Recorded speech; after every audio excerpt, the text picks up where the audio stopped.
Biz bergan zakotlarimiz va boshqa xayrli amallarimiz tufayli onadan yangi tug'ilgan go'dakdek gunohlardan forig' bo'lib, ko'plab savoblarni qo'lga kiritdik deb umid qilamiz.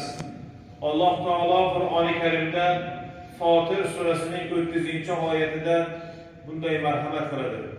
Astagfiru billah liyuwaffiyahum ujurahum va yazidahum min fadlihi innahu g'afurun shakur. U Alloh ularga ajrlarni to'liq qilib berishi va o'z fazlidan yana ziyoda qilishi uchun shunday qiladi. Albatta u o'ta mag'firatli va shukrni qadrlovchidir deb Alloh taolo marhamat qiladi.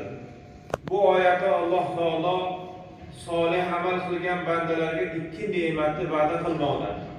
Birinchisi ajrni to'liq qilib berish, qilingan amallar zoyi ketmaydi degani bu. Ikkinchisi fazlidan ziyoda qilish, ya'ni banda qilgan amalidan ham ortiqroq mukofot berish deyiladi. Imom Tabari rahimahulloh aytadilarki, liyuwaffiyahum ujurahum degan oyatning mazmuni Alloh taolo ularga qilgan amallarning ajrini kamaytirmasdan to'liq beradi.